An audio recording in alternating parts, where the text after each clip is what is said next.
امیر راجپوت نے پانی بھی نہ مانگا۔ اس کی سحر انگیز سے آنکھیں صدمے کی شدت سے کھلی کی کھلی رہ گئیں، بند نہ ہو سکیں۔ لیکن اس لمحہ موجود میں اس کی کھلی آنکھیں اپنی سحر انگیزی کی شعاؤں سے میری پشت میں چھید کرتی تھیں، میرے بدن پر پلکیں جھپکتی تھیں۔ ایک وسیع ایکویریم، شیشے کا آبی گھر جس کے اندر وہ ہاتھ پاؤں چھوڑتی مولک تھی، گدلاہٹ میں ڈوبی بے جان پانیوں میں بسیرا کرتی تھی۔ جوہر کی تہہ میں صدیوں میں سے جمع شدہ کیچڑ ایک دلدل کی صورت مجھے دکھائی دے رہا تھا۔ شاید جب وہ اپنے کاسنی سجن سے وصال کی بے اختیار حدت سے مجبور ہوتی آگے بڑھی، پانیوں میں غرق ہونے لگی، تو اپنی جوانی کے زور اور بھار سے تہ تک بیٹھتی گئی، اور اس دلدل نے اسے جکڑ لیا ہوگا۔ اس نے بہترے ہاتھ پاؤں مارے ہوں گے اس دلدل جکڑ سے اپنے آپ کو چھڑانے کی خاطر، اور اس تگودون میں اس کا سانس اسے چھوڑ گیا۔ میں اس کے روبرو تھا، ایسے آمنے سامنے تھا جیسے میں بھی جوہر میں ڈوب چکا ہوں، اس کی متفن سطح پر آ کر اسے چہرہ بہ چہرہ دیکھتا ہوں۔ اس لمحے جوہر کی سطح پر شاید کوئی اپنے آبائی برفیلے موسموں سے فرار ہونے والا پرندہ بھٹک کر آ اترا۔ اس کے یوں یکدم اترنے سے ساکن پانیوں پر اس کے لامبے پروں کی پھڑپڑاہٹ سے جو ارتعاش پیدا ہوا، وہ جوہر کی تہہ تک کپ کپاتا چلا گیا، اور ڈوب چکی لڑکی کے مردہ بدن کو یوں بے آرام کیا کہ وہ خفیف سا تھر تھرایا، جیسے کسی لچکیلی ٹہنی پر کوئی نازک پرندہ اترے تو وہ ذرا سی تھر تھراتی ہے۔ تب میں نے پہلی بار اس کا چہرہ روبرو پایا۔ وہ شیشے کے آبی گھر میں قید گہرے پانیوں میں معلق مجھے تکتی تھی، جیسے وہ ایک قرۃ العین طاہرہ ہو، جسے ایک اندھے آبی کنویں میں دھکیل دیا گیا ہو، اور وہ تب بھی اپنے محبوب کو چہرہ بہ چہرہ روبرو دیکھتی ہو۔ میں بھی اس کے عشق میں مبتلا ہوا۔ عشق کے لیے لازم نہیں کہ محبوب زندہ ہو، وہ فنا کے تاریک کنویں کی تہہ میں مردہ پڑا ہے اور اس کی آنکھیں روبرو ہیں، تو یہی لازم ہے۔ مجھے کم از کم اس کا وجود تو نظر آ رہا تھا، جبکہ ایسے بھی ہیں جو ایک بے وجود کی محبت میں گرفتار ہو کر جان سے جاتے ہیں۔ جوہر میں ڈوب چکی لڑکی میری بیوی ہے۔ اگر وہ میری بیوی ہے تو کیا وہ شرعی طور پر روایتی تصور کے مطابق میری منکوہ ہے؟ یہ سوال پوچھنے والے برحق ہوں گے، اور میں اس کا جواب دینے کے بجائے ایک سوال پوچھوں گا: کیا کوئی ایک ایسا نکاح خواں دستیاب ہو سکتا ہے جو جوہر میں ڈوب چکی ایک لڑکی کے ساتھ آپ کا نکاح پڑھانے کے لیے دستیاب ہو جائے؟ اگر بفرض محال دستیاب ہو بھی جائے تو وہ کیسے اپنے رجسٹر سمیت جوہر کی تہہ میں اتر کر ایجاب و قبول کے مرحلے طے کرے گا، جبکہ دلہن قبول ہے کہ استثوار پر اپنے سر کو جھکانے سے عاجز ہے؟ اور پھر وہاں کون ہوگا جو اس زیر آب نکاح کی گواہی دے گا؟ جوہر کی تہہ میں پوشیدہ کچھوے اور چند بنرنگ مچھلیاں اور کچھ مینڈک تو شاید شرعی طور پر ایک نکاح کے گواہ نہیں ہو سکتے۔ اصلاح یعنی تردد کی حاجت بھی نہ تھی۔ جس لمحے اپنے آبائی برفیلے موسموں سے فرار ہونے والا وہ پرندہ بھٹک کر جوہر کی ساکت سطح پر پھڑپڑاتا ہوا اترا، اور اس کے لامبے پروں کی پھڑپڑاہٹ نے پانیوں میں اس ارتعاش کو جنم دیا جو تہہ تک یوں اترتا گیا کہ اس ڈوبی ہوئی لڑکی کا مردہ بدن تھر تھرایا، اور میں نے اس کا چہرہ روبرو پایا، تو اس لمحے ہم دونوں بندھ گئے، ہم دونوں نے ایک دوسرے کو قبول کر لیا۔ جوہر میں ڈوب چکی لڑکی میری بیوی ہے۔ اس کے گیلے بالوں میں جوہر کی کائی کی سبز پھپھوندی اٹکی ہوئی ہے، گدلاہٹ بھرے پانیوں کی بوندیں آلودہ شبنم کے قطروں کی مانند لرزتی ہیں۔ کبھی کبھار وہ اپنے ڈوب چکے چہرے اور بالوں کو جھٹکتی ہے تو میرے رخساروں پر چند بوندیں برس جاتی ہیں۔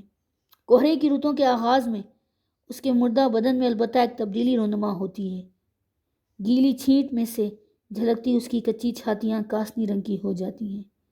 جوہر میں ڈوب چکی لڑکی میری بیوی ہے۔ اختتام۔